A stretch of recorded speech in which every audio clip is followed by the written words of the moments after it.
20 নম্বর page খুলে পড়ো।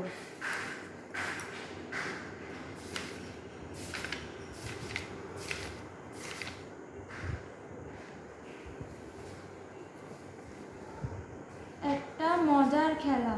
মানচিত্র বই নিয়ে দলে দলে ভাগ হয়ে নাও।